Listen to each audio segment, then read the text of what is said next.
जय हिंद दोस्तों, मैं अनिल जादव एक बार फिर से आप सभी लोगों का स्वागत करता हूं ओपन स्टडी यूट्यूब चैनल पर। सबसे पहले तो आप सभी मेरे प्यारे भाई बंधुओं का तहे दिल से शुक्रिया इतना प्यार देने के लिए कि आज हम लोगों ने अपने ओपन स्टडी एप्लीकेशन पर टॉपर्स 2.0 जो बैच है जो लॉन्च किया है, इसके अंदर कंप्लीट इंग्लिश आप लोगों को पढ़ाई जा रही है।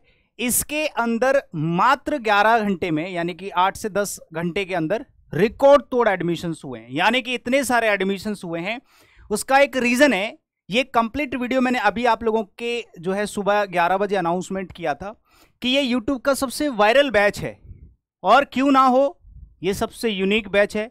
इसमें हर वो चीज मिल रही है जो अच्छे अच्छे टीचर्स के बैचेस में नहीं है। सबसे बड़ी बात, केवल 299 रुपए में life time validity plus complete English का बैच, जिसके अंदर 250 से भी ज्यादा वीडियो लेक्चर्स आपको मिलते हैं। ओरिएंटेड कंटेंट, अपडेटेड कंटेंट 2018 से 22 तक का बेहतरीन, ठीक है। इसके साथ रिकॉर्डेड बैच में जितने भी स्टूडेंट्स का अभी हाल ही में 1 से 2 महीने के अंदर एग्जामिनेशंस हैं, उनके लिए रिकॉर्डेड बैच बहुत सारे स्टूडेंट्स ने एनरोल कर रखा है। अगर आप भी उनमें से कोई एक स्टूडेंट हैं जो एनरोल करना चाहते हैं और वो चाहते हैं कि सर हमें पता ही नहीं है आपकी क्लासेस के बारे में, तो आज की जो क्लास है मेरे प्यारे साथियों, ये एक तरीके से आप लोगों को डेमो क्लास भी मैं दे रहा हूं, ठीक है। यहां पर क्या है, बहुत सारे स्टूडेंट्स एनरोल्ड हैं, इतने सारे हैं जितनी मैंने एक्सपेक्ट नहीं करी थी, उससे कई गुना है, कई ज्यादा नहीं, कई गुना है, ठीक है।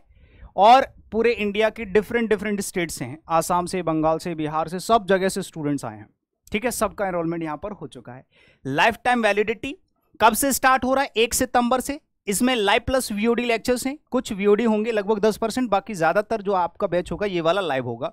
किसी को रिकॉर्डेड लेना है वो रिकॉर्डेड ले सकता है, ठीक है। Complete recorded batch.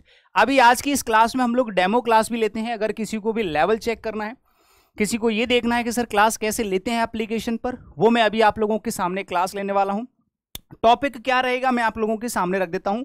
ये हमारा बैच की डिटेल है, जो बैच अभी लॉन्च हुआ है, ठीक है। ये सब कुछ मैंने आप लोगों के लिए लिख रखा है। ये कुछ ही घंटों के लिए मैंने ऑफर चलाया था, लेकिन बहुत सारे स्टूडेंट्स के कॉल आ रहे हैं, इसीलिए मैं आप लोगों के लिए एक चीज और बोल दे रहा हूं कि ये जो बैच है इसके एनरोलमेंट की जो डेट है वो भी मैंने कुछ घंटे और बढ़ा रखी है। जैसे कि सुबह 11 बजे अनाउंसमेंट हुआ, अभी वो वीडियो और जा रहा है, वायरल हो रहा है खूब, ठीक है। तो ये आगे भी और स्टूडेंट्स को मिलेगा।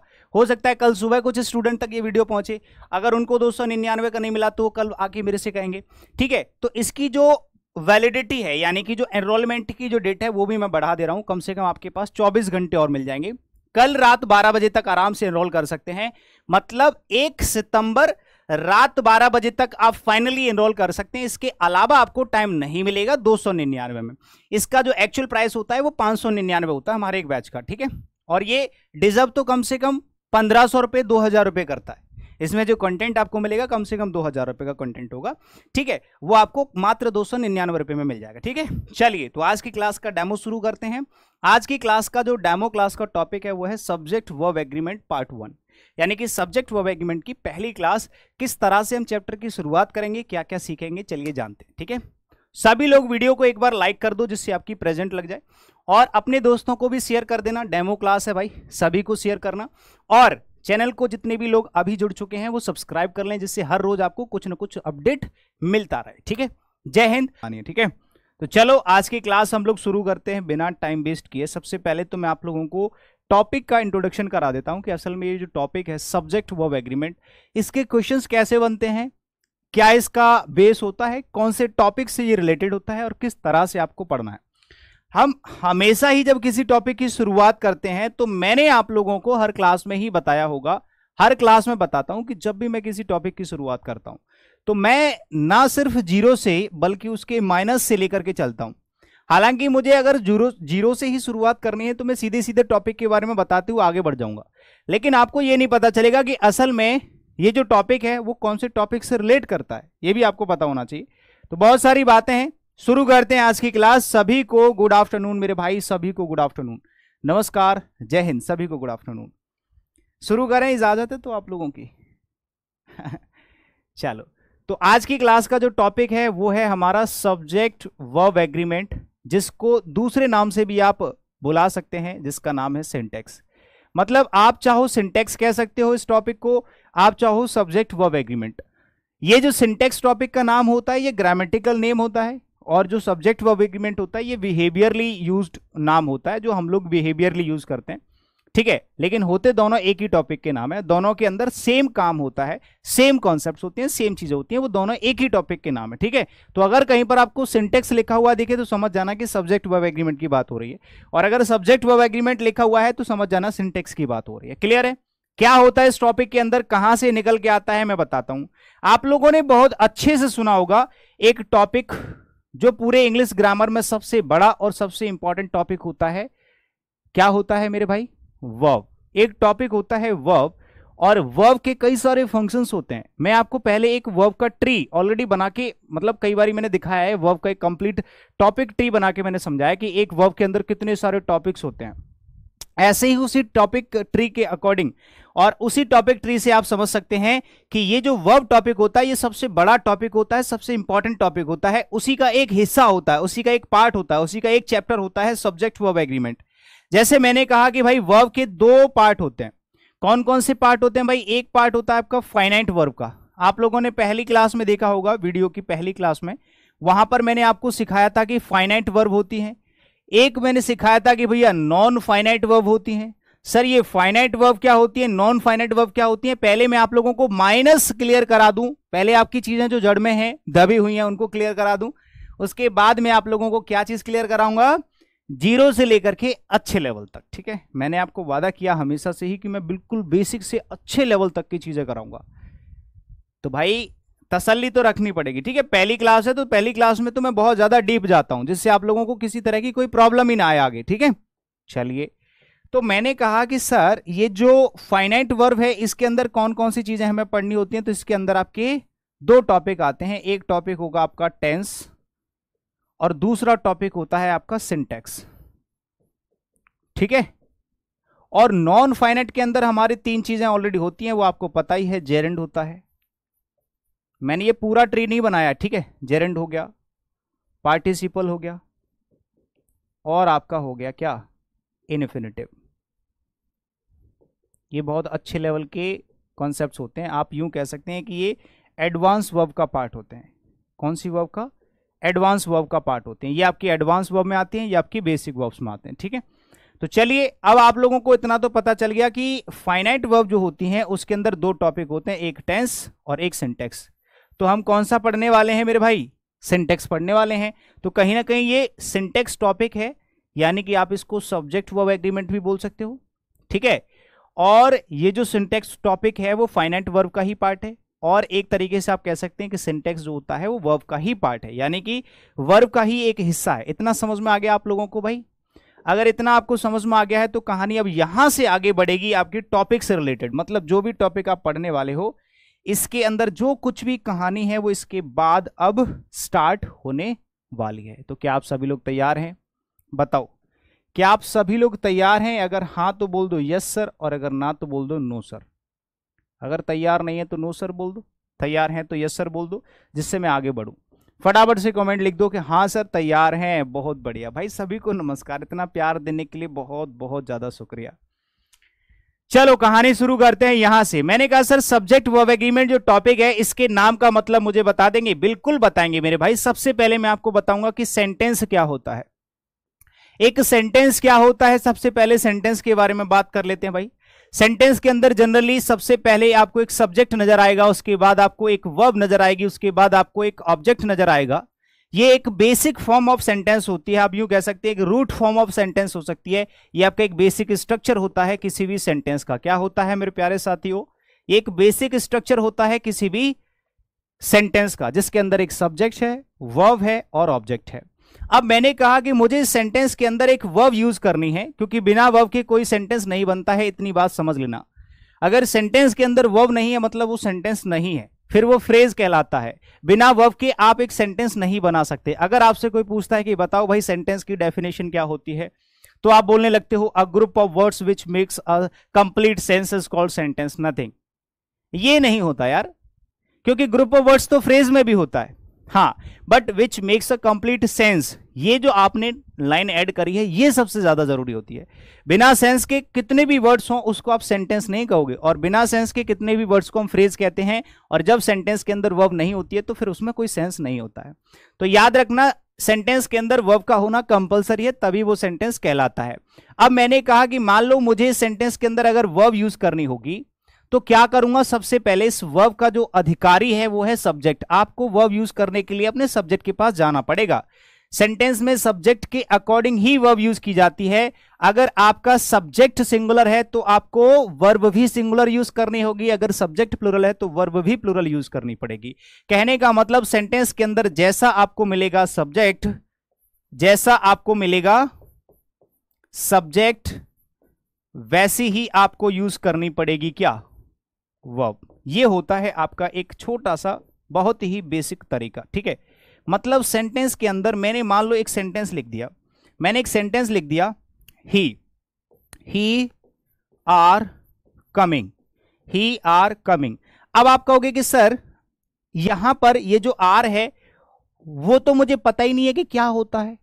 अगर किसी व्यक्ति को ये नहीं पता कि ये आर क्या होता है, फिर उसको मेरी क्लास अटेंड करने की या किसी अदर टीचर की क्लास अटेंड करने की जरूरत नहीं है, उसको स्कूल में एडमिशन लेना चाहिए कि सर इज़आरएम क्या होता है। और अगर फिर भी हाँ, एक बार को इतना हो सकता है कि चलो इज़आरएम में कभी कंफ्यूजन हो जाए, तो एक बार को मैंने पहली क्लास में पढ़ा रखा है, फर्स्ट जो पहली क्लास है वो सबके लिए फ्री रहती है, उसमें मैंने पढ़ा रखा है इज़आरएम वॉज वर्ब का कंप्लीट यूज। हालांकि ये चीजें स्कूल में पढ़ाई जाती हैं, उसके बावजूद भी मैंने पहली क्लास में यही चीजें पढ़ाई हैं सबसे पहले कि इज़आरएम का कैसे यूज किया जाता है, इज़आरएम में क्या डिफरेंस होता है, क्या तरीका होता है, सब कुछ मैंने डिटेल में बता रखा है इज़आरएम के बारे में, ठीक है। चलिए बहुत बढ़िया।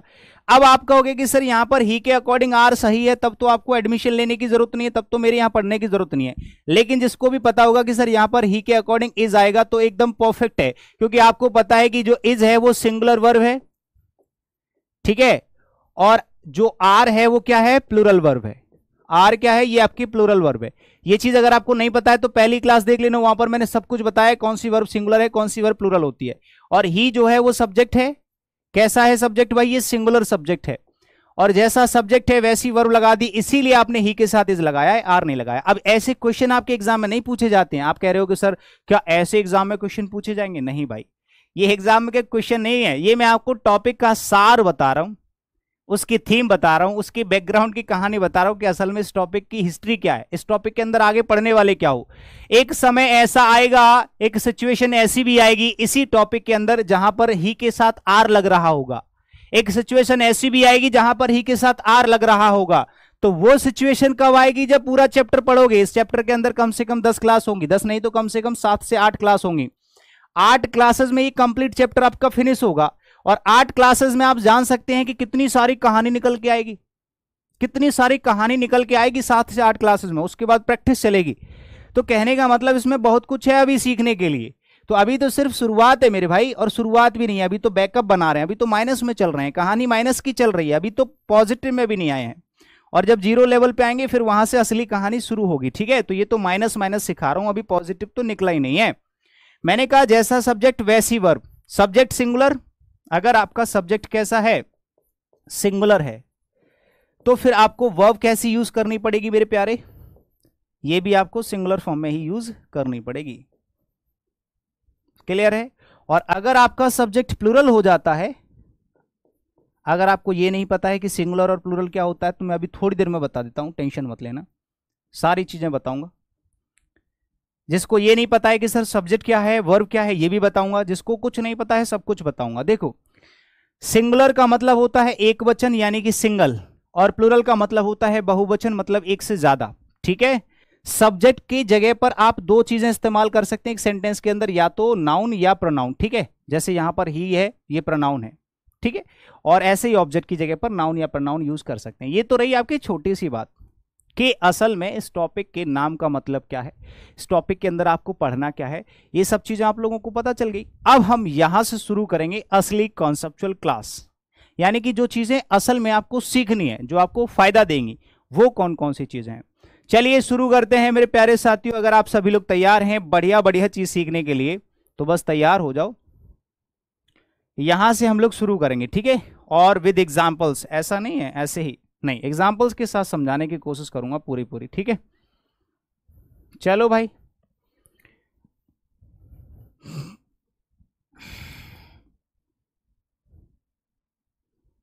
सारी चीजें एग्जांपल्स के साथ समझाते हुए चलूंगा बढ़िया तरीके से, ठीक है, परेशान मत होना, परेशान होने की बिल्कुल जरूरत नहीं है। चलो भाई,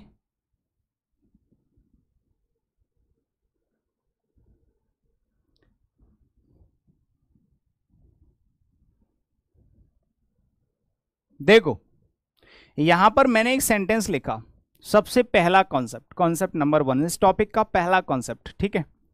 यहां पर लिखेंगे आप कॉन्सेप्ट नंबर 1। कॉन्सेप्ट नंबर 1 क्या कहता है, इस कॉन्सेप्ट का नाम क्या है वो भी मैं आगे लिख देता हूं। इस कॉन्सेप्ट का नाम है एंड। सर ये एंड कैसे काम करता है सेंटेंस के अंदर? एंड एक कंजंक्शन होता है और इस एंड का बड़ा बड़ा रोल होता है आपके सिंटेक्स टॉपिक के अंदर। एंड का बड़ा रोल होता है, एंड क्या, कई सारे कंजंक्शंस का बहुत बड़ा रोल होता है। देखो अगर मान लो किसी सेंटेंस में नॉर्मल सेंटेंस लिखा हुआ है, किसी भी सेंटेंस के अंदर नॉर्मल स्ट्रक्चर है, जैसे मैंने एक सेंटेंस लिख दिया सोहन, मैंने एक सेंटेंस लिखा मेरे प्यारे साथियों, सोहन इज, या फिर ऐसे लिख दिया Sohan has completed, Sohan has completed his work, Sohan has completed his work on time. मैंने एक सेंटेंस लिख दिया, सभी लोग एक बार इस सेंटेंस की तरफ नजर मारो कि इस सेंटेंस में आप थोड़ा सा एनालिसिस करना कि सेंटेंस के अंदर क्या क्या दे रखा है। देखो जब भी किसी सेंटेंस में कोई भी वर्ब दिखती है, उस वर्ब से पहले का पूरा पार्ट आपका सब्जेक्ट होता है। जैसे कि यहां पर सोहन लिखा हुआ है तो ये आपका सब्जेक्ट हो गया, ये आपकी वर्ब हो गई, और उसके बाद ये पूरा का पूरा यहां से यहां तक प्रेडिकेट होता है, जिसके अंदर बाकी की चीजें भी होती हैं, जैसे ऑब्जेक्ट भी हो सकता है, कॉम्प्लीमेंट भी हो सकता है, बहुत सारी चीजें होती हैं, ठीक है। तो मैंने कहा सोहन हैज कंप्लीटेड, सोहन काम को कंप्लीट कर चुका है, सोहन अपने काम को पूरी तरह से कंप्लीट कर चुका है, वो भी समय पर, ऑन टाइम। इतना समझ में आया? अब मैंने कहा मेरे भाई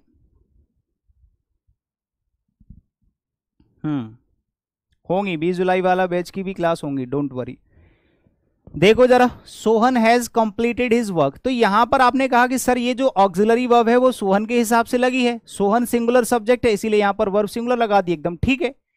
अब अगर ऐसा सेंटेंस आपको कभी मिलेगा तब तो आपको कोई दिक्कत नहीं होगी, क्योंकि सेंटेंस में एक ही सब्जेक्ट है, एक ही वर्ब है, तो वो उसी सब्जेक्ट के हिसाब से आएगी। इसी तरह के सेंटेंस में आपको प्रॉब्लम कब और कहां होती है वो मैं आपको बता देता हूं। प्रॉब्लम आपको तब होती है जब सेंटेंस के अंदर एक से ज्यादा सब्जेक्ट्स आ जाते हैं। क्या होता है? जब सब्जेक्ट्स एक से ज्यादा होते हैं तब आपको प्रॉब्लम होती है, क्योंकि वहां पर आपको ये नहीं पता चलता कि असल में कौन से सब्जेक्ट के हिसाब से वर्ब लगानी है, वहां कंफ्यूजन होती है, और उस कंफ्यूजन को क्रिएट करने वाला होता है कंजंक्शन एंड, या इसके अलावा और भी कंजंक्शंस होते हैं। तो सारे के सारे कंजंक्शंस की कहानी आपको पढ़नी पड़ेगी। जितने सारे कंजंक्शंस होते हैं उनकी अलग अलग सिचुएशन बनती हैं, उन अलग अलग सिचुएशंस को अलग अलग कॉन्सेप्ट के थ्रू हम लोग पढ़ते हैं। जब सारे के सारे कॉन्सेप्ट क्लियर हो जाते हैं तब हम कंप्लीट टॉपिक की कंबाइंड यानी कि मिक्स्ड प्रैक्टिस क्वेश्चंस लगाते हैं, जिससे आप ओवरऑल चैप्टर की प्रैक्टिस कर पाओ। फिर जब पूरा चैप्टर खत्म हो जाता है, 10-15 चैप्टर इकट्ठे हो जाते हैं, फिर पूरी इंग्लिश ग्रामर की चैप्टर प्रैक्टिस लगाते हैं, मतलब प्रैक्टिस क्वेश्चंस लगाते हैं, जैसे noun, pronoun, adjective, adverb, article, narration, voice, सबकी कंप्लीट प्रैक्टिस लगाओगे, उसमें किसी भी टॉपिक से सवाल आ सकता है। जब पूरा चैप्टर कंप्लीट हो जाता है तो किसी भी कॉन्सेप्ट से क्वेश्चन आ सकता है। तो ऐसे ऐसे करके कड़ी से कड़ी जुड़ती है। पहले छोटी छोटी चीजों को सीखते जाओगे, बहुत सारी चीजें आपके पास हो जाएंगी, फिर उनकी मिक्स प्रैक्टिस क्वेश्चन लगाओगे। कभी भी रूल्स याद नहीं करने होते हैं, याद रखना। जैसे मान लो आपको मैंने कोई कॉन्सेप्ट सिखा दिया, आप उसको रिवाइज कर रहे हो डेली, तो काम नहीं चलेगा। आपको क्या करना पड़ेगा? उसी कॉन्सेप्ट के बेस पर बहुत सारे क्वेश्चंस करने पड़ेंगे। अगर एक कॉन्सेप्ट के आप 10 क्वेश्चन कर लेते हो तो वो क्वेश्चन वैसे ही आपको जो है वो कॉन्सेप्ट आपको ऑटोमेटिकली याद हो जाएगा। होगा कि नहीं होगा? तो हमेशा से क्वेश्चन लगाने पर आपको ज्यादा फोकस करना है। मैंने क्या किया, इसी से रिलेटेड एक सेंटेंस और बना दिया। मैंने कहा बताओ सोहन, या फिर मैंने लिख दिया Manoj, Manoj and Rahul, Manoj and Rahul has completed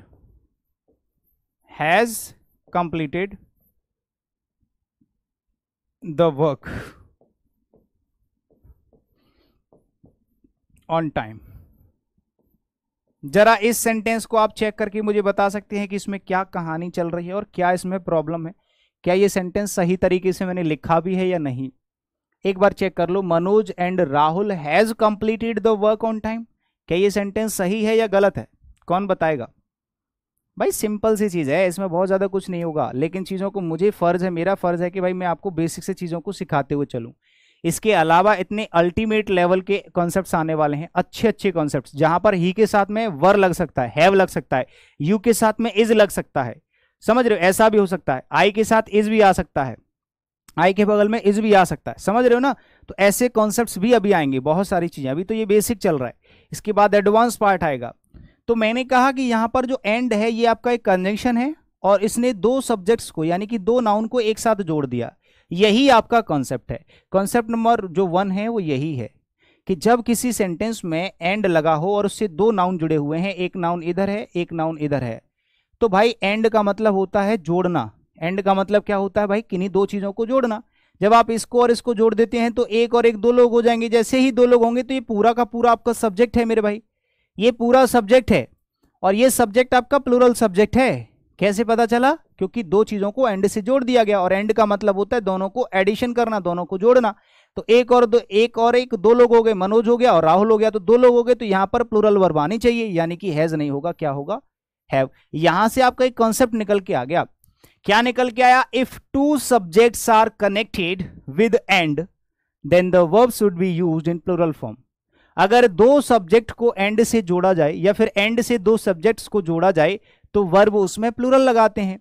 clear है? तो यहां से आपका जो है कॉन्सेप्ट निकल के आता है, वो कॉन्सेप्ट आप यहां पर लिख लोगे। कॉन्सेप्ट क्या लिखोगे कि एक सब्जेक्ट हो गया प्लस दूसरा सब्जेक्ट हो गया, और इन दोनों सब्जेक्ट्स को मैंने जोड़ दिया किससे मेरे प्यारे साथियों? एंड से। तो आगे जो आप वर्ब लगाओगे ना, ये जो वर्ब लगाओगे ना, ये कैसी यूज करोगे? ये प्लूरल फॉर्म में यूज करोगे। बात खत्म। ये आपका कॉन्सेप्ट हो गया। क्लियर है कि नहीं? बताओ।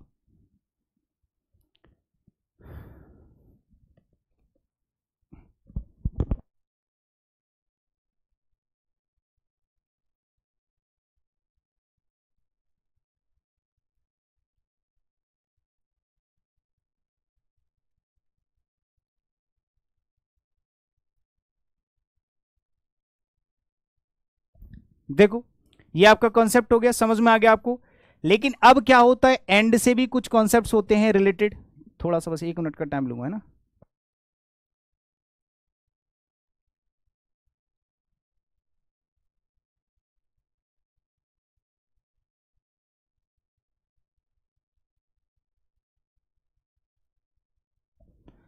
ठीक है भाई, ये तो हो गया आपका नॉर्मल कॉन्सेप्ट, ये तो सबको आता है। अब इसके बाद आते हैं असली कॉन्सेप्ट की तरफ। जैसे मान लो यही सेम टू सेम कॉन्सेप्ट आपको दूसरी तरीके से कैसे पूछा जाता है, जहां से प्रॉब्लम खड़ी हो सकती है। जरा चेक कर लेते हैं। देखो ये तो नॉर्मल सी चीज है, ये तो सबको पता होती है। अब आप कहोगे कि सर क्या ऐसे क्वेश्चन पूछे जाते? नहीं, ऐसे भी नहीं पूछे जाते, ये तो बच्चों वाली कहानी है। मैं तो आपको पहले इसका रूट तो बता दूं। अब रूट बताने के बाद आता है क्वेश्चन का लेवल। जैसे मान लो किसी ने ऐसे लिख दिया, मैंने एक सेंटेंस लिखा, horse and carriage, horse and carriage is oblique are standing outside, standing outside. मैंने एक सेंटेंस लिख दिया, horse and carriage is oblique are standing outside. आपके पास दो ऑप्शन है, एक है इज और एक है आर। इन दोनों वर्ब्स में से आप क्या लगाओगे? देखो पूरा टॉपिक जो है ना वो वर्ब बेस्ड है। पूरे टॉपिक में आपको कुछ नहीं किया जाना, आपको कुछ नहीं करना, सिर्फ आपको सेंटेंसेस की सिचुएशंस मिलेंगे और आपके पास दो ऑप्शन होंगे, 2 3 4 जो भी हैं वर्ब के ऑप्शन होंगे। आपको बस इतना बताना है कि इसमें वर्ब कैसे यूज करनी है, दैट्स इट। यही होगा पूरे चैप्टर में। बट अभी तो छोटी छोटी चीज आ रही है, अभी तो यहां पर भी आपको कोई दिक्कत नहीं होगी, इसके अलावा भी कोई दिक्कत नहीं होगी। आज की क्लास में बहुत छोटी छोटी चीजें होंगी, लेकिन जैसे ही दूसरी तीसरी चौथी क्लास लोगे ना, तो उसमें बहुत सारे ऐसे कॉन्सेप्ट्स निकल के आएंगे जो बिल्कुल उल्टे होंगे। जहां जैसा होना चाहिए वैसा नहीं हो रहा होगा। तो ऐसा भी पॉसिबल है। इंडिया के साथ इज आना चाहिए बट वहां पर आर आ जाता है। मैथमेटिक्स के साथ में इज आना चाहिए बट वहां पर भी आर आ सकता है, इज भी आ सकता है। यू के साथ में वैसे आर आना चाहिए, वहां पर भी इज आ सकता है। तो बहुत सारी चीजें सिचुएशन जो है उल्टी पुल्टी हो जाती हैं। जैसे मैंने कहा कि जो चीज मैंने अभी अभी थोड़ी देर पढ़ाई है, थोड़ी देर पहले बताया है, वही चीज अगर आप देखो तो यहां पर जो है अप्लाई हो रही है। मैंने कहा थोड़ी देर पहले बताया था कि एंड से अगर दो नाउन है और वो जुड़े हुए हैं, भाई एंड का काम क्या होता है? जोड़ना दोनों को। और यहां पर एक नाउन ये रहा, एक नाउन ये रहा, दोनों को जब आप जोड़ोगे तो सब्जेक्ट आपका प्लूरल होना चाहिए, यहां पर आर आना चाहिए, लेकिन यहां पर आर नहीं आ रहा है, इज आ रहा है। और ये भी बहुत बड़ा कोई कॉन्सेप्ट नहीं है, ये आपको पता होता है ऑलरेडी, यहां पर भी इज आएगा। वेरी गुड, देखो सारे कॉन्सेप्ट सभी लोग एज लगा रहे हैं, सभी लोग एज लगा रहे हैं क्योंकि आप लोगों को आता है। अब इसके बाद में और भी बहुत सारी चीजें आएंगी, ठीक है। तो यहां पर क्या कर दिया आपने, आर की जगह इज लगा दिया। उसका रीजन क्या है वो समझ लेते हैं। इसका रीजन ये है कि जब किसी सेंटेंस के अंदर दो नाउन है और उनको एंड से जोड़ा जा रहा है, एंड से जोड़ा जा रहा है, ठीक है, बट उनमें एक चीज जो है थोड़ी सी डिफरेंट है, एक चीज डिफरेंट है। वो क्या है, उन दोनों नाउन को एंड से जोड़ तो दिया, बट वो दोनों नाउन मिलकर के सब्जेक्ट सिंगुलर का सेंस देते हैं, सिंगुलर सब्जेक्ट का सेंस देते हैं। क्यों? क्योंकि उनको हमेशा पेयर में यूज किया जाता है। कैसे यूज किया जाता है? पेयर में यूज किया जाता है। फॉर एग्जाम्पल, मैंने कहा कि आज मैंने नाश्ता किया, मैंने कहा नाश्ते में क्या खाया, तो मैंने कहा कड़ी चावल। तो मैं जब सामने वाले को बता रहा हूं कि मैंने भाई आज नाश्ते में कड़ी चावल खाए, तो सामने वाला क्या समझेगा कि मैंने सिर्फ कड़ी खाई या चावल खाए? भाई वो तो कहेगा कि दोनों खाए हैं। हालांकि देखा जाए तो मैंने दो चीजें खाई हैं, कड़ी और चावल। या फिर मैंने कहा कि आज मैंने ब्रेड और बटर खा के आया हूं, ब्रेड और बटर, तो खाए तो नाश्ते में ही हैं, खाए तो दोनों एक साथ ही हैं। जैसे मैंने कहा है, मैंने कहा I had,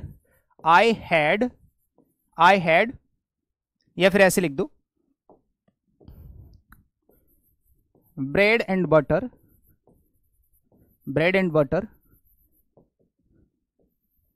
is oblique are my favourite dish, ऐसे लिख दो। मैंने कहा कि भाई bread and butter is oblique are my favourite dish, मतलब कि जो ब्रेड एंड बटर है वो मेरा एकदम फेवरेट डिश है, मतलब मुझे बहुत ज्यादा पसंद है। तो आपको जब ऐसा ऑप्शन दिया जाए तो यहां पर भी आप देखोगे सेम सिचुएशन है, यहां पर भी एंड से दो नाउन जुड़े हुए हैं एक साथ।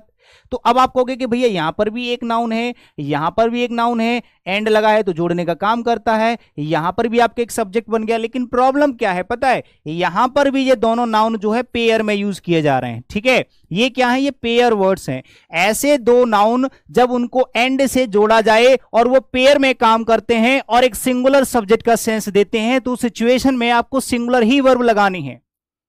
समझ गए मेरी बात? जैसे फॉर एग्जांपल आप कह सकते हो कि ब्रेड और बटर है। अगर आपका ब्रेड और बटर फेवरेट डिश है तो भाई दोनों को एक साथ खाना पड़ेगा। ब्रेड ली आपने, उस पर बटर लगाया और एक और ब्रेड रखी, आराम से आपने दूध के साथ खा लिया। मिल्क एंड ब्रेड और ब्रेड एंड बटर दोनों को एक साथ खाया। तो जब आपसे कोई पूछेगा तो आप उसको ये तो नहीं कहोगे कि आज मैंने ब्रेड खाई है, शाम को मैं बटर खाऊंगा, इसीलिए मेरा ब्रेड एंड बटर फेवरेट है। ऐसा नहीं होता। सुबह आपको ब्रेड खानी है, शाम को बटर खाना है, तो भाई दोनों पेयर में कहां यूज हो रहे? वो तो दोनों टाइम पे अलग अलग आपने खाना खाया तो दोनों अलग अलग हो गए, एक साथ कहां हुए? समझ रहे हो? तो ऐसी सिचुएशन में जब दोनों चीजों को एक साथ यूज करके आप सिंगुलर सब्जेक्ट का सेंस देते हो, उनको हम लोग पेयर वर्ड्स कहते हैं। पेयर वर्ड्स को पेयर में यूज करके सिंगुलर सब्जेक्ट की तरह जब यूज किया जाता है तो वहां पर सिंगुलर वर्ब लगाते हैं, प्लूरल वर्ब नहीं लगाते। लेकिन याद रहे कि वो पेयर में यूज होना चाहिए और सिंगुलर सब्जेक्ट का सेंस आना चाहिए, अदरवाइज अर्थ का अनर्थ भी हो सकता है। फॉर एग्जाम्पल, मान लीजिए किसी ने ऐसा सेंटेंस लिख दिया, देखो यहां पर इज आ रहा है, यहां पर आ रहा है, क्योंकि ब्रेड और बटर एक साथ यूज हो रहे हैं, ठीक है। हॉर्स एंड कैरीज का मतलब होता है घोड़ा गाड़ी। क्या मतलब होता है भाई? घोड़ा गाड़ी देखा है आपने, तांगा जिसपे दूल्हा बैठ के जाता है, घोड़ा गाड़ी। तो भाई उसमें घोड़ा भी होता है, गाड़ी भी होती है। गाड़ी के बिना घोड़ा अधूरा और घोड़े के बिना गाड़ी अधूरी। दोनों को एक साथ चलाते हैं, दोनों को एक साथ मिला के ही तभी तो पूरी गाड़ी बनती है, तभी तो उस पर दूल्हा बैठ के जाता है कि नहीं? जब आपकी नौकरी लग जाएगी तभी दूल्हे बनने का सपना देखना, उससे पहले तो कोई ऑप्शन ही नहीं है शादी का, ध्यान रखना। तो घोड़ा गाड़ी दोनों एक साथ होंगे, इसीलिए सब्जेक्ट सिंगुलर का सेंस दे रहा है। मान लो कुछ लोग अपना ओवर कॉन्फिडेंट बन जाते हैं और वो कुछ इस तरह से एक सेंटेंस लिख देते हैं, रट लेते हैं। हाँ, वो क्या करते हैं, चीजों को रट लेते हैं। उन्होंने कहा सर ने बताया था कि जहां पर भी ब्रेड एंड बटर दिखे आप जो है सिंगुलर सब्जेक्ट लगा देना, सिंगुलर वर्ब लगा देना। तो मैंने एक और सेंटेंस लिख दिया उनके लिए ऐसे करके, bread and butter is oblique are sold here. मैंने कहा bread and butter is oblique are sold here. यहां पर ब्रेड और बटर बेचे जाते हैं। कौन बताएगा कि इसमें इज और आर में से क्या आना चाहिए? यहां पर इज और आर में से क्या आएगा, कौन बताएगा? बता सकते हो? हाँ बिल्कुल, आपके बैच से सर सीडीएस और बैंकिंग क्लियर हो सकता है क्या? क्यों नहीं होगा भाई? किस लिए पढ़ा रहे हैं हम, किस लिए चीख रहे हैं यहाँ पर? ये इतनी ज़्यादा एनर्जी वेस्ट हो रही है, किस लिए हो रही है? आपके लिए तो हो रही है। पढ़ने के लिए आओ तो सही, हम पढ़ाएंगे ना। पढ़ो, आराम से आओ, देखो। हाँ, जो सर मिल के एक हो जाए, आओ तुम और हम मिल करके एक हो जाएं। जब दो लोग मिल करके एक हो जाते हैं तो सिंगुलर सब्जेक्ट हो जाता है। यहां पर आर आएगा, वेरी गुड, फंटास्टिक। क्योंकि यहां पर क्या है, देखो कुछ लोग क्या करते हैं, ब्रेड एंड बटर को रट लेते हैं, याद कर लेते हैं, वो राइस एंड करी को याद कर लेते हैं, घोड़ा गाड़ी को याद कर लेते हैं। ऐसा नहीं करना है आपको, है ना। नेल एंड हैमर्स होते हैं, कील और हथौड़ी, ठीक है, ऐसे करके। सम एंड सब्सटेंस होता है, बहुत सारे पेयर वर्ड्स होते हैं, है ना। मिल्क एंड ब्रेड होता है। तो वॉइस कम है, चलो वॉइस ज्यादा हो जाएगी अभी। तो ये जो वर्ड्स हैं आपको याद नहीं करने मेरे भाई, याद कभी नहीं करने हैं, इनका सेंस समझना है। देखो अभी इसमें क्या, इससे पहले वाले सेंटेंस में देखोगे तो ब्रेड और बटर को खाने के लिए इस्तेमाल कर रहा है कि ये मेरी फेवरेट डिश है। भाई डिश जैसे कोई आप डिश बनाओगे, मान लो आपने ब्रेड एंड बटर डिश बनाई, तो उसमें दो चीजों की जरूरत पड़ रही है, दो चीजों को मिला करके ही तो एक डिश तैयार हुई है। ऐसा तो है नहीं है कि बिना ब्रेड के आपने डिश बना दी, नहीं हो पाएगा। मान लो आपको खीर बनानी है, तो क्या बिना केवल चावल से आप खीर बना सकते हैं? उसमें कई सारी चीजें मिलाओगे ना, तब बहुत सारी चीजों को मिला करके भी तो एक डिश बन रही है। तो है तो सब्जेक्ट एक ही ना, सिंगुलर। ब्रेड और बटर कंप्लीट एक चीज है। ऐसे यहां पर क्या कर रहे हैं, ब्रेड एंड बटर को रट लेते हैं, तो वो सोचते हैं कि यहां पर तो सिंगुलर वर्ब आएगी। लेकिन आगे सेंस क्या कह रहा है भैया, सोल्ड। सोल्ड क्या है, सेकंड फॉर्म है किसकी, सेल की। और यहां पर इजआरएम के साथ जब आप, सॉरी थर्ड फॉर्म, जब इजआरएम के साथ थर्ड फॉर्म लगाओगे तो ये पैसिव वॉइस बन जाएगा। यानी कि ये कह रहा है कि यहां पर जब भी आप ब्रेड एंड बटर लेने जाते हो कभी भी ग्रोसरी की दुकान पर, तो वहां पर आपने कई बार देखा होगा, लिखा हुआ रहता है, अगर आप सिटी में रहते हैं तो वहां लिखा हुआ रहता है कि bread and butter are sold here.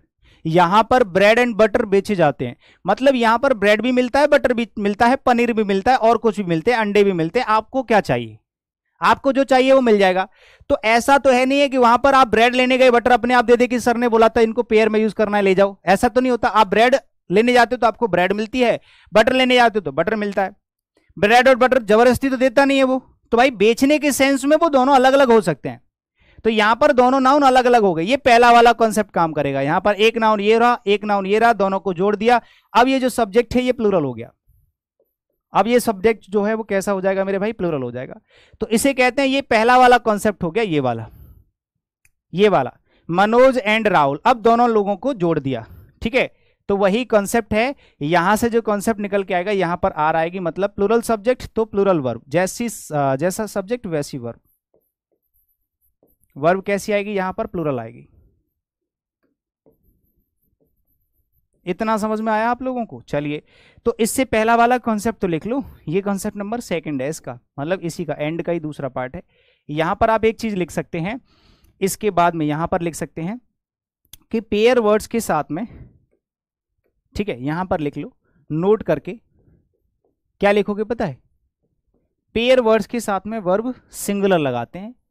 Pair words के साथ में, पेयर वर्ड्स के साथ में, और वो भी सिंगुलर सब्जेक्ट का सेंस देना होगा तब। सिंगुलर सब्जेक्ट, अगर ये सिंगुलर सब्जेक्ट का सेंस दे रहे हैं पेयर वर्ड्स, और कौन कौन से पेयर वर्ड्स होते हैं उनके साथ में आपको वर्ब कैसी लगानी है मेरे प्यारे साथियों, वर्ब हमेशा सिंगुलर फॉर्म में लगानी है। वर्ब हमेशा कैसी फॉर्म में लगानी है, सिंगुलर फॉर्म में लगानी है। अब देख लो कौन कौन से पेयर वर्ड्स हो सकते हैं, जैसे कि ब्रेड एंड बटर हो सकता है, ये कई बार पेयर में यूज किया जाता है, बट ये पेयर में यूज होना चाहिए, एंड से जुड़े होते हैं दो सब्जेक्ट, ठीक है। पेयर वर्ड्स में ब्रेड एंड बटर ये भी यूज होता है। कभी कभी सम एंड सब्सटेंस भी दिखा होगा, सम एंड सब्सटेंस। सर ये क्या होता है अभी बताता हूं, सेकंड रुको। सम एंड सब्सटेंस एक होता है आपका हॉर्स एंड कैरिज, ये भी यूज होता है कई बारी, बहुत सारे होते हैं हॉर्स एंड कैरिज। ये घोड़ा गाड़ी होती है। ये होता है लेखा जोखा, डिटेल किसी भी चीज के बारे में, पूरा लेखा जोखा मेरे पास है, तेरी कंपनी का पूरा लेखा जोखा मेरे पास है, ठीक है। राइस एंड करी होता है, राइस एंड चावल, मतलब राइस एंड बीन ऐसे करके बोल देते हैं, यहाँ पर लिख लो राइस एंड करी लिख लो, कड़ी चावल, ठीक है। नेल एंड हैमर भी लिख लो,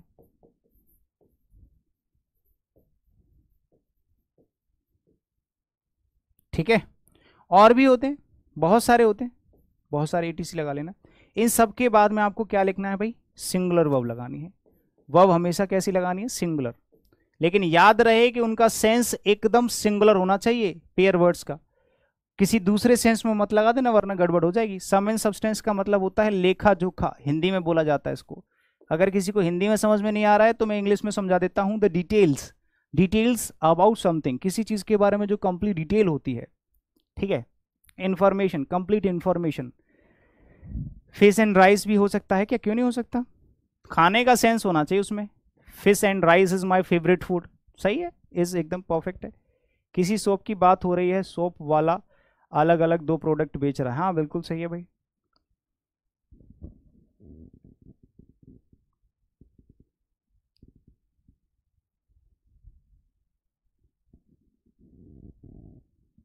चलो कोई बात नहीं नरेंद्र भाई चलो, तो ये आपका दूसरा कॉन्सेप्ट क्लियर हो गया। अब आते हैं तीसरे कॉन्सेप्ट की तरफ, चलें नेक्स्ट कॉन्सेप्ट देखें।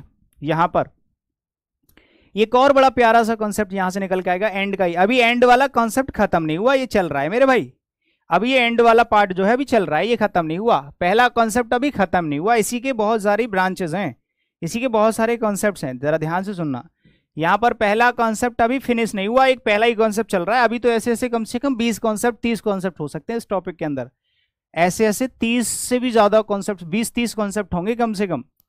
और ऐसा भी नहीं है कि आपको 30 कॉन्सेप्ट याद करने पड़ेंगे, याद बिल्कुल नहीं करने पड़ेंगे। मैं हूं ना, आपको क्वेश्चंस लगवाऊंगा, क्वेश्चन करवाऊंगा, सारे क्वेश्चन बनेंगे। एक बार टॉपिक कंप्लीट कर लोगे ना, सारे क्वेश्चन बनेंगे। सिंटेक्स का किसी भी किताब से क्वेश्चन लगा लेना, एक भी क्वेश्चन ऐसा नहीं होगा जो आपको ना आए एक बार पूरे चैप्टर को पढ़ने के बाद, आई गारंटी। मैं हूं ना यहाँ पर, टेंशन क्यों ले रहे भाई। देखो यहां पर, यहां मैंने एक और सेंटेंस लगाया, मैंने कहा आप लोगों को बताना है, my brother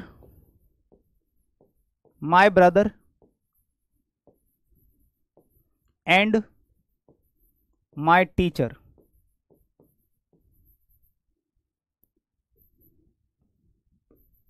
has oblique have come. बताओ इस सेंटेंस का आंसर कौन बताएगा। हैज और हैव, 2 ऑप्शन है आपके पास, फटाफट से जल्दी से जवाब दो, फिर एक और सेंटेंस लिख रहा हूं मैं आप लोगों के लिए।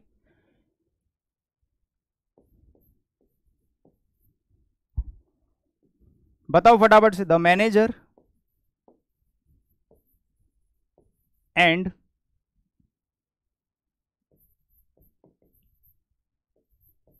डायरेक्टर ऑफ दिस कंपनी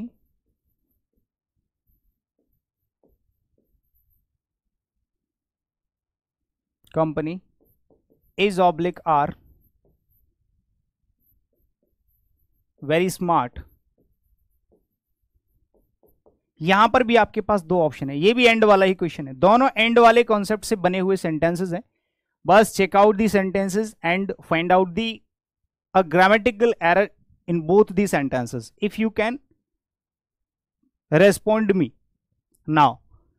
अगर आप नहीं कर सकते उसका भी रिस्पॉन्ड करना है आपको, ठीक है। सभी लोग बताओ ऊपर वाले में हैज और हैव में से क्या लगाओगे। सभी लोग हैज लगा रहे हैं, कुछ लोग हैव भी लगा रहे हैं, कुछ हैज लगा रहे हैं, कुछ हैव लगा रहे हैं। देखो सबसे पहली बात, और नीचे वाले में क्या लगाओगे, इज और आर में से। भाई देखो ऊपर वाले में कुछ लोग हैज लगा रहे हैं, कुछ लोग हैव लगा रहे हैं, तो मैं लगा देता हूं हैव। क्या लगा देता हूं भाई, मैं हैव लगाऊंगा ऊपर वाले में और नीचे वाले में लगाऊंगा इज, ठीक है। यहां पर हैज जो है वो सिंगुलर वर्ब है और हैव प्लूरल वर्ब है। इज सिंगुलर है, आर प्लूरल है, तो यहां पर हैज नहीं आ रहा, हैव आ रहा है, प्लूरल आ रहा है। और यहां पर क्या आ रहा है, सिंगुलर आ रहा है, जबकि सेंटेंस के अंदर कॉन्सेप्ट दोनों में लगभग सेम ही जैसा है ना। एंड यहां पर भी है, एंड का काम जोड़ना यहां पर भी है, जोड़ना यहां पर भी है। लेकिन सेंटेंस के अंदर नाउन की सिचुएशन डिफरेंट है भाई। इस कंजंक्शन की गलती नहीं है, इन दोनों सेंटेंसेस के अंदर कंजंक्शन की गलती नहीं है, गलती नाउन की सिचुएशन की है। नाउन की जो सिचुएशन है वो दोनों सेंटेंसेस के अंदर डिफरेंट है। कैसे, जरा चेक कर लेते हैं। यहां पर जो नाउन लिखा हुआ है वो किसी के साथ आया है, अपने सेक्रेटरी के, यहां पर जो नाउन लिखा हुआ है मेरे प्यारे चुलबुलो, वो भी अपने साथ किसी को लेकर के आया है, अकेला नहीं आया। समझ रहे हो? लेकिन नीचे वाले में देखें तो नाउन की सिचुएशन कुछ है, और यहां पर भी नाउन है, ये भी किसी न किसी के साथ आया है। बट इधर वाला जो नाउन है मेरे प्यारे साथियों, इसके साथ कुछ नहीं आया।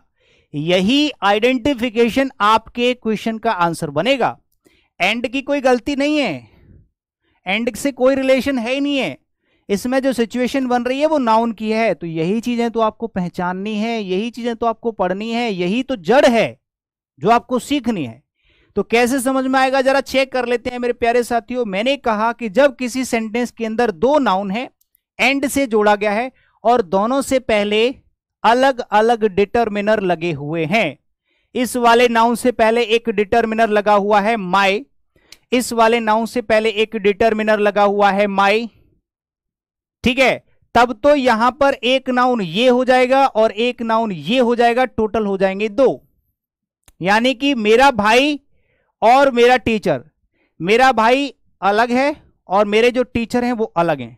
तो मेरा भाई मेरे टीचर दोनों अलग अलग हो गए। तो मेरा भाई एक व्यक्ति हो गया, मेरा टीचर एक व्यक्ति हो गया, दोनों को मैंने जोड़ दिया तो हो गए दो। कितने हो गए भाई? दो लोग हो गए। क्लियर है इतना? तो यहां पर number of student, number of subjects यानी कि नंबर ऑफ नाउन्स ये हो जाते हैं दो।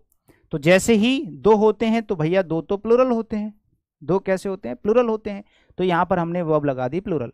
लेकिन जैसे ही किसी सेंटेंस के अंदर नाउन से पहले, एक नाउन से पहले एक डिटरमिनर दे रखा है, बट दूसरे से पहले कुछ नहीं दे रखा, यहां पर कोई डिटरमिनर नहीं है, तब ये वाला नाउन और ये वाला नाउन ये दोनों एक नाउन होते हैं। ये दोनों नाउन क्या होते हैं? एक नाउन होते हैं, यानी कि सिंगल। अब जैसे ही एक नाउन हो जाएगा, यानी कि यहां पर जो मैनेजर है वही डायरेक्टर है। इस कंपनी का जो मैनेजर है और डायरेक्टर है, अगर किसी सेंटेंस के अंदर दो नाउन है एंड से जोड़े गए हैं, एक से पहले डिटरमिनर है बट दूसरे से पहले कोई डिटरमिनर नहीं है, तो ये वाला नाउन और ये वाला नाउन ये दोनों एक ही आदमी होते हैं। अगर दोनों से पहले अलग अलग डिटरमिनर हैं, इससे पहले भी इससे पहले भी, तो दोनों अलग अलग हो जाते हैं। ये अलग है, ये अलग है। आ रहा है कुछ समझ में? कहने का मतलब यहां पर मैनेजर ही डायरेक्टर है, डायरेक्टर ही मैनेजर है। कैसे पता चला सर? इससे पहले द लगा हुआ है, इससे पहले द नहीं लगा हुआ। तो ऐसे सिचुएशन में आपको सिंगुलर सब्जेक्ट लगाना, सॉरी सिंगुलर सब्जेक्ट है, तो यहां पर जो वर्ब है ये भी आपकी कैसी आएगी? सिंगुलर आएगी। ये भी वर्ब आपकी कैसी आएगी भैया? सिंगुलर आएगी। बात समझ में आ गई सभी को? और यहां पर कैसी आ रही है? प्लूरल आ रही है। इतनी बात समझ में आ गई आपको? बहुत बढ़िया, एकदम शानदार। तो अब आप क्या करोगे? इसी कॉन्सेप्ट को आप यहां पर लिखोगे। कैसे लिखोगे भैया? नोट डाउन कर लो, नोट डाउन कर लो।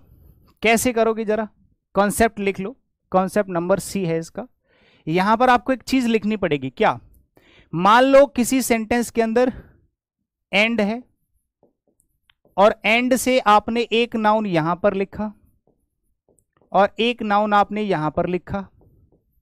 अगर दोनों से पहले अलग अलग डिटरमिनर दे रखे हैं, यहां पर भी डिटरमिनर है, यहां पर भी डिटरमिनर है। अभी मैं आपको बताऊंगा कि सर डिटरमिनर कौन कौन से होते हैं, आपको ये भी नहीं पता होगा, अभी मैं बता दूंगा। ठीक है? यहां पर भी डिटरमिनर है,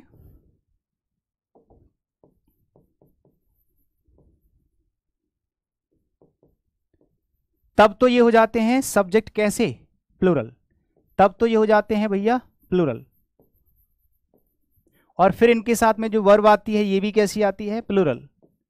ये जो वर्ब आती है वो कैसी आती है मेरे भाई? प्लूरल। ठीक है? ये स्ट्रक्चरल इंग्लिश है भाई, इसमें थ्योरी कुछ नहीं मिलेगी।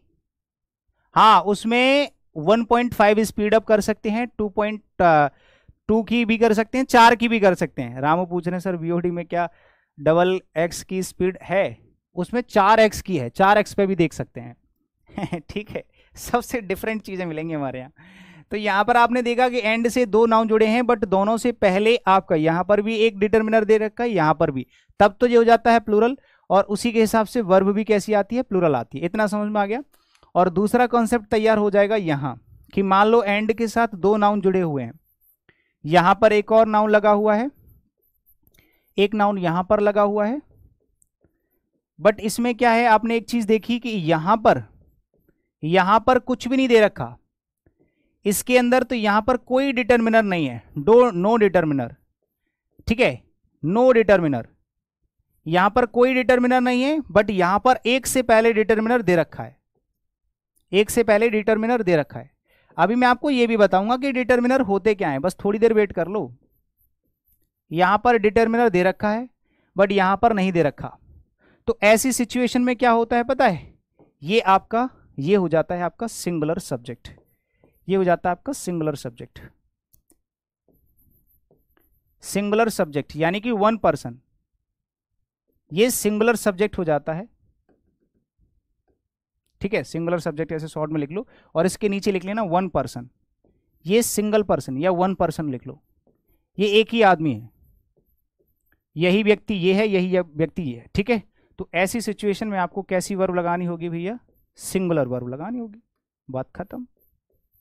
अभी मैं बहुत सारे एग्जांपल्स भी दूंगा, तब समझ में आएगा आपको। और एक और चीज मैं आपको समझा दूं, ये जो मैंने यहां पर स्ट्रक्चर्स तैयार करे ना, इनको आप अपनी लैंग्वेज में लिखना, आप अपनी लैंग्वेज में लिखना, वहां पर ये लिखना जैसे मैं बोल रहा हूं कि अगर एक से पहले अलग अलग, यहां पर लिख लो अलग अलग, आप हिंदी में इंग्लिश में जैसी भाषा आपको सूटेबल लगती है उसी तरीके से लिखना है कि अगर दोनों नाउन से पहले अलग अलग डिटर्मिनर लगे हैं तब तो दोनों अलग अलग इंसान हो जाते हैं, यानी कि प्लूरल हो जाते हैं और वर्ब प्लूरल आती है। और अगर एक से पहले डिटर्मिनर लगा है दूसरे से पहले नहीं लगा है तो वो दोनों एक ही आदमी होते हैं। ऐसी सिचुएशन में सब्जेक्ट हमारा सिंगुलर हो जाता है और हमारी जो वर्ब होती है वो भी सिंगुलर हो जाती है। ये वाली बात आपको लिखनी है अपनी, नोट डाउन करके, ठीक है। अच्छा, अब हम चलते हैं इसके कॉन्सेप्ट के अलावा कुछ सेंटेंसेस की तरफ, और उसमें अभी आपको मुझे एक और बात बतानी है। दो डाउट आपके अंदर हो सकते हैं। एक आपके दिमाग में आ रहा होगा कि सर क्या ऐसा हो सकता है कि जिससे पहले डिटर्मिनर नहीं है वो पहले आ जाए और ये बाद में आ जाए, मतलब इससे पहले डिटर्मिनर ना हो और इससे पहले डिटर्मिनर दे रखा हो। ऐसा कभी नहीं होगा, ये स्ट्रक्चर ही गलत होता है। जिस नाउन से पहले डिटर्मिनर है तो डिटर्मिनर पहले वाले नाउन से पहले आता है, बाद वाले से पहले कभी नहीं आता है, ठीक है। ऐसा नहीं हो सकता, उल्टा हो जाए। और डिटर्मिनर्स कौन कौन से होते हैं इसको भी समझ लेते हैं। पहले तो इसको कर देते हैं बंद, ये हो जाएगा आपका एक पूरा बॉक्स कॉन्सेप्ट, और यही इंपॉर्टेंट है। अब इसके बाद दो तीन चीजें हैं जो आपको सीखनी है। क्या सीखना है जरा समझो। आपको ये नहीं पता होगा कि सर डिटर्मिनर्स क्या होते हैं, तो मैं यहां पर लिख देता हूं कि डिटर्मिनर्स क्या होते हैं, फिर उसके एग्जाम्पल्स बहुत सारे दूंगा। देखो डिटर्मिनर्स कौन कौन से होते हैं। जैसे अगर किसी सेंटेंस में कोई भी पॉजेसिव एडजेक्टिव लिखा हुआ है, यहां पर लिख देता हूं, अगर कोई पॉजेसिव एडजेक्टिव है तो वो सारे के सारे आपके डिटर्मिनर होते हैं। पॉजेसिव एडजेक्टिव, ठीक है भाई। कौन कौन से होते हैं पॉजेसिव एडजेक्टिव, जरा चेक कर लेते हैं। जैसे कि माई हो गया, आर हो गया, योर हो गया, हिज हो गया, हर हो गया, इट्स हो गया, देयर हो गया, ठीक है। ये सारे के सारे पॉजेसिव एडजेक्टिव होते हैं, ठीक है। वंस हो गया, ये सारे के सारे पॉजेसिव एडजेक्टिव होते हैं। एक तो ये हो जाएगा। दूसरा आपका क्या होगा भाई, दूसरा आपका क्या होगा वो भी देख लेते हैं। दूसरे जितने भी आपके जो आर्टिकल होते हैं, आर्टिकल जो तीन आर्टिकल होते हैं आपके, वो भी लिख लो इसी में। ए हो गया, ठीक है, ए हो गया, या एन हो गया, या फिर द हो गया। इनमें से अगर कोई भी आता है तो ये भी आपके डिटर्मिनर होते हैं। इसके अलावा आपका हो जाता है दिस और दैट, दिस और दैट, या फिर इसके अलावा कोई एडजेक्टिव, ठीक है। ये आपके डिटर्मिनर्स होते हैं। क्लियर है, इतना आपको समझ में आ गया होगा कि इनको हम डिटर्मिनर्स कहते हैं। अब इनसे कुछ सेंटेंसेस आप लोगों के बन जाएंगे, ठीक है। देखो ये आपके डिटर्मिनर्स होते हैं, इनसे सेंटेंसेस हम लोग बना लें। चलो बना लेते हैं, इनको एक साइड कर देते हैं।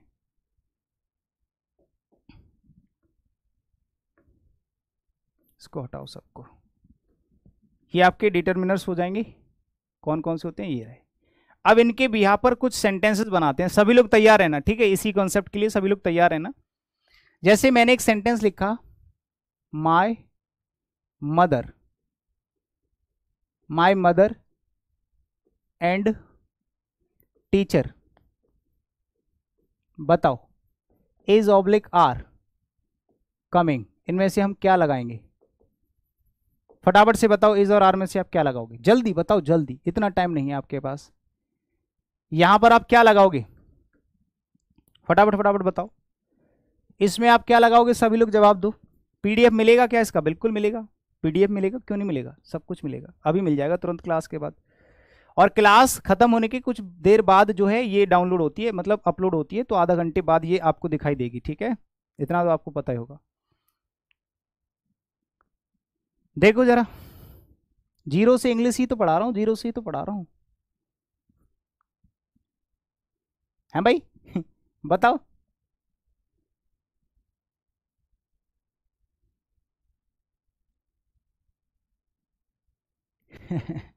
देखो, एक और सेंटेंस लिख दिया मैंने, my mother and my teacher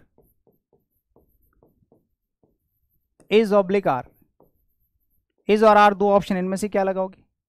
दो दो ऑप्शन दोनों में है, तो आपको साफ साफ दिखाई दे रहा होगा कि यहां पर तो आएगा इज, आर नहीं आएगा, यहां पर आर आएगा, इज नहीं आएगा। रीजन आपको पता चल गया कि यहां पर मदर जो है इससे पहले एक माई लगा हुआ है और टीचर से पहले भी माई लगा हुआ है, दोनों अलग अलग हो गए, ठीक है? अलग अलग हो गए दोनों, क्या हो गए मेरे भाई? अलग अलग हो गए। जैसे ही दोनों अलग अलग हो जाते हैं तो यहां पर प्लूरल हो जाएगा, मतलब प्लूरल हो गया। दो लोग हो गए अलग अलग, मतलब माताजी अलग हैं और टीचर अलग हैं। मेरी माताजी अलग हैं, मेरे टीचर अलग हैं, दो लोग हो गए।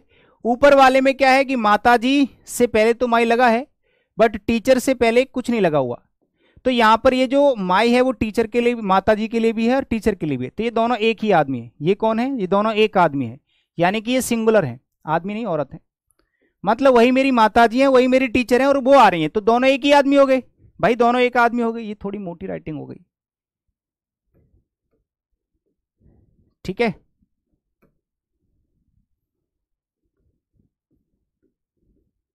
कि नहीं? तो यहां पर जो है माई मदर के लिए भी काम कर रहा है, टीचर के लिए भी, तो यहां पर ये दोनों एक ही आदमी है, दोनों एक आदमी है, ठीक है? सिंगल आदमी है, सिंगल पर्सन है, सिंगल पर्सन है तो ये आपका सिंगुलर हो जाएगा, और सिंगुलर है तो वर्ब हमने सिंगुलर लगा दी। यहां पर दोनों अलग अलग हैं। ऐसे ही एक दो एग्जाम्पल और देख लेते हैं। मैंने एक सेंटेंस लिखा,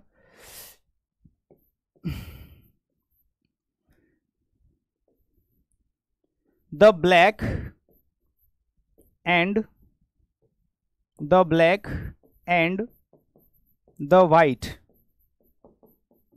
the black and the white cow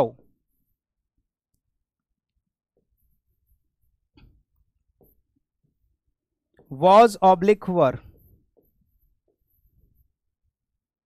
यहां पर लिखता हूं, was oblique were grazing in the field.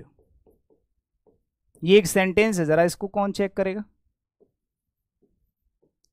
बताओ फटाफट से, यहां वॉज और वर में से दोनों में से क्या लगाना पसंद करोगे? जवाब दो जल्दी से।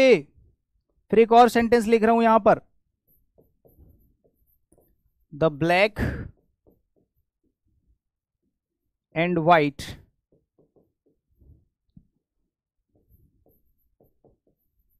Shirt is oblique are mine. बताओ फटाफट से बताओ, the black and white, sorry, the black and the white cow. जल्दी से जवाब दोगे कि इसमें क्या लगाना, क्या लगाओगे? फटाफट से जवाब दो। ऊपर वाला सेंटेंस नीचे वाला सेंटेंस लगभग लगभग एक जैसे लग रहे होंगे आपको, बट आपको बस पहचानना है। देखो पहली बात तो ऊपर वाले में ब्लैक जो है वो आपका एक नाउन नहीं है, एडजेक्टिव है, बट एडजेक्टिव से पहले जैसे ही द लगा देते हैं तो वो नाउन का काम करने लगता है। तो यहां पर ब्लैक काउ और व्हाइट काउ दोनों अलग अलग हो गए। ये भी आपका एडजेक्टिव है, यहां पर भी द लगा हुआ है, यहां पर भी द लगा हुआ है। तो यहां पर जो गाय है ना, पहली बात, पहली गलती तो ये जो नाउन है ये प्लूरल होना चाहिए, काउ नहीं होगा, काउज होगा, क्योंकि भाई अलग अलग हो गए। अब यहां पर टीचर्स मत कर देना, क्योंकि टीचर खुद अपने आप में नाउन है, बट यहां पर ये नाउन नहीं है, ये क्वालिफिकेशन है किसकी? दूसरे नाउन की। ऐसे भी क्वेश्चन पूछे जाते हैं। तो जब ब्लैक काउ मतलब काली गाय और सफेद गाय, तो कम से कम 2 गाय तो होंगी, 2 से ज्यादा भी हो सकती है कि काली गाय और व्हाइट गाय, सॉरी काली गाय और सफेद गाय, दोनों तरह की गाय चर रही हैं उस फील्ड में, चर रही थी, है ना। ग्राजिंग मतलब चारा खाना, चरना, ठीक है। तो यहां पर जो काऊ है, ये काऊ का प्लूरल हो जाएगा काउज, क्लियर है इतना? हाँ, तो यहां पर ये दोनों अलग अलग हो गए, ये अलग हो गया, ये अलग हो गया, तो ये हो जाएंगे अलग अलग। यहां पर लिख लेना अलग अलग, जैसे ही अलग अलग हो जाते हैं मतलब ये प्लूरल हो जाएगा। कैसा हो जाएगा मेरे भाई? प्लूरल हो जाएगा। तो यहां पर काऊ की जगह पहली बात तो काउज करना पड़ेगा, क्योंकि ये नाउन है, ये इनकी क्वालिफिकेशंस है, तो आपको नाउन को प्लूरल बनाना पड़ेगा। ये एडजेक्टिव है तो इनका प्लूरल तो बनेगा नहीं, ठीक है। तो और यहां पर जो एक और चीज है सबसे बड़ी, वो क्या है? वो यहां पर हो जाएगा वर, ठीक है। दोनों से अलग अलग दा लगा हुआ है, दोनों से पहले अलग अलग। लेकिन नीचे वाले में देख रहे होंगे कि यहां पर ब्लैक है, उससे पहले तो दा लगा है, बट व्हाइट से पहले दा नहीं लगा। इसका मतलब ब्लैक भी यही शर्ट है और व्हाइट भी यही शर्ट है। मतलब ये जो शर्ट है वो ब्लैक और व्हाइट, जैसे मैं शर्ट पहना हूं, ये ब्लैक भी है और व्हाइट भी है, तो ये ब्लैक एंड व्हाइट है। ये ब्लैक एंड सॉरी, ये द ब्लैक एंड व्हाइट है, the black and the white नहीं है। The black and the white का मतलब हो गया व्हाइट शर्ट अलग है और ब्लैक शर्ट अलग है, 2 शर्ट हो जाएंगी। और अगर द ब्लैक एंड व्हाइट है, द ब्लैक एंड व्हाइट है, तो ये सिंगुलर सब्जेक्ट है और सिंगुलर वर्ब है, तो यहां पर इज आएगा। होप्स हो कि आपको पूरा का पूरा कॉन्सेप्ट अच्छे तरीके से समझ में आ गया हो। एक बार जल्दी से मुझे कमेंट करके फटाफट से रिस्पॉन्स कर दो, क्या मेरा ये जो मैंने आपको कॉन्सेप्ट सिखाया है ये क्लियरली आप लोगों को समझ में आया या नहीं? फटाफट से एक बार जवाब दे दो सभी लोग कमेंट करके। एक बार सभी लोग एक साथ कमेंट करके बताओ, क्या आपको यहां तक की सारी चीजें क्लियरली समझ में आई हैं या नहीं? आपके पास कॉन्टेक्ट नंबर है मेरे प्यारे बाबू भाई रामू यादव, आपके पास कॉन्टेक्ट नंबर है, मैंने अभी थोड़ी देर पहले दिया था, ठीक है। ये नंबर लिखा हुआ है 7351706883, इस नंबर पे कॉल करना, सारी जानकारी आपको मिल जाएगी। चलिए जवाब दो फटाफट से, क्या यहां तक ये वाला पूरा पार्ट कंप्लीट हुआ? और याद रखना सिर्फ अभी एक कॉन्सेप्ट क्लियर हुआ है आपका, कॉन्सेप्ट नंबर 1 जो एंड वाला है ये आपका फिनिश हुआ। अभी सिर्फ एक कॉन्सेप्ट फिनिश हुआ है, अभी ऐसे और भी बहुत सारे कॉन्सेप्ट्स हैं जो बाकी हैं, ठीक है। कम से कम 20 से भी ज्यादा कॉन्सेप्ट्स होंगे जो अभी आपको पढ़ने हैं इसी टॉपिक के अंदर, लगभग 20 तक कॉन्सेप्ट होंगे, 20 कॉन्सेप्ट्स कम से कम आपको पढ़ने हैं। Yes sir, yes sir, yes sir, yes sir, yes sir, yes sir, yes sir, yes sir, खम्मा घनी सर जी, आ गया समझ में? सर CGL 2020 के पहले कोर्स खत्म हो जाएगा? हाँ बिल्कुल हो जाएगा रॉबिन, आ गया समझ में? एकदम क्लियर? अरे वाह बहुत बढ़िया, थैंक यू सो मच, सभी का शुक्रिया। यहां पर अभी कॉन्सेप्ट नंबर 1 फिनिश हुआ है, सिर्फ एंड से रिलेटेड, ठीक है, सिर्फ एंड से रिलेटेड जो कॉन्सेप्ट है वो खत्म हुआ है। अब आगे जो आपका कॉन्सेप्ट आएंगे इससे भी ज्यादा कॉन्सेप्ट आएंगे, ठीक है भाई। चलिए तो मिलते हैं अगले सेशन में, सभी लोगों को मैं आप लोगों को बता देता हूं, अगले सेशन में मिलेंगे। Thank you so much, bye bye, take care, जय हिंद, नमस्कार।